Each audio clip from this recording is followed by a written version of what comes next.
I'm on a work trip to San Diego. There's a very good customer of mine who usually sells me extremely rare books and documents. Apparently has some unique finds he wants me to check out. And one of them is supposed to be a handwritten letter by George Washington about the Whiskey Rebellion.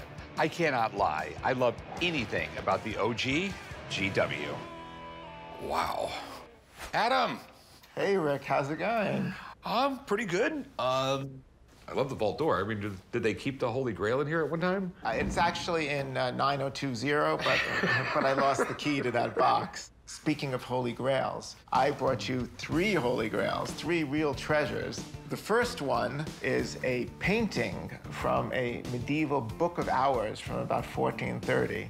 In the 19th century and the 20th century, the miniature paintings inside were recognized as true works of art in and of themselves. I know the Book of Hours was probably the most popular book in the Middle Ages. Religion was very, very important.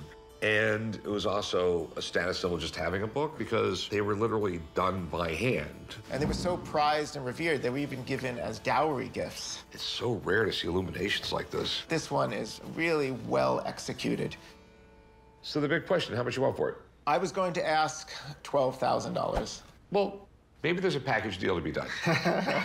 Okay, I'll show you the other stuff.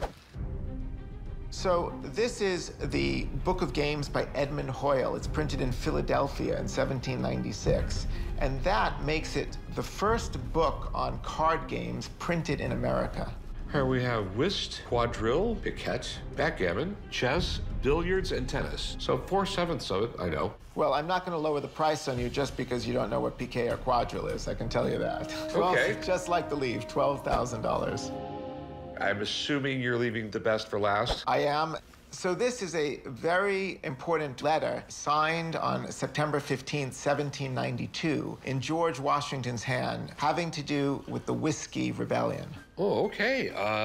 Most people in this country don't know about the Whiskey Rebellion, which is like a really important part of American history. I mean, George Washington's in office, all of a sudden, Congress passes a tax on whiskey. The people in Western Pennsylvania really thought it was unfair. It got to the point where people were dying over it. There was one tax collector that they tarred and feathered.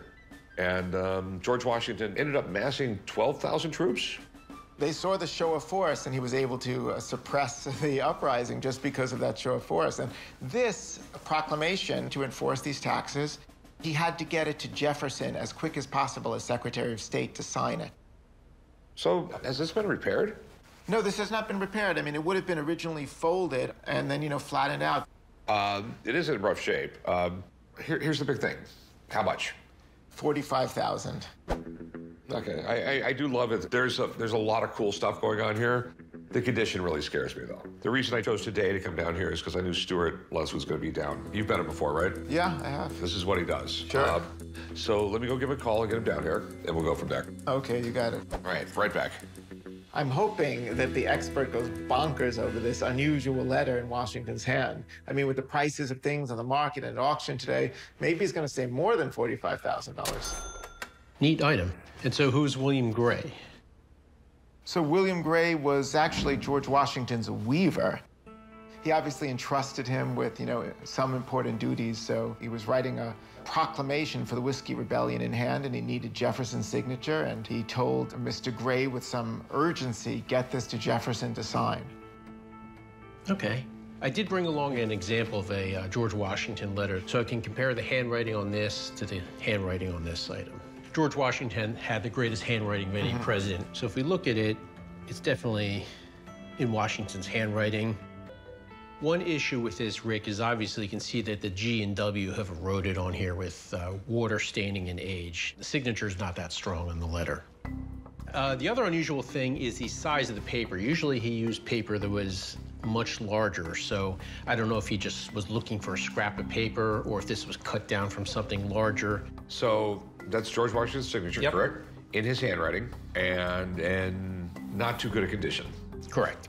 So you put that in a blender, and the price is? With other similar Washingtons that I cited, I think something like this, a fair market value would be about $20,000 on it. That's a little disappointing to hear.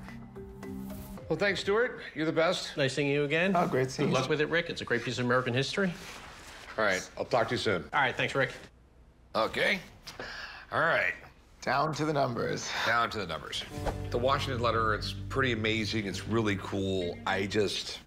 For my customers, it's too rough. It really is. Okay, so I'm just going to pass on that. I'm really surprised. Wow. Okay, we have these two right here. The illuminated leaf Yeah. and the book. Best prices. I'll give you them both for 20. I think 8 and 8 is much better. 16,000 for the pair, for the two.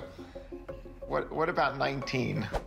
I think 18,000 is a fair price for the two of them. You know, I tell you, I'm going to agree to it, Rick, but this time it's really reluctantly. These are real treasures. They're definitely treasures. So $18,000, we got a deal. I'll send you a check, and when you get it, you can send me these. Okay. Like always, man, it's a pleasure. Okay, well, thank you so much. I love selling you things. You appreciate them, so all good. Okay, cool. And you did check all of these, right? I'm not going to tell you the one with the diamonds. Get out of here.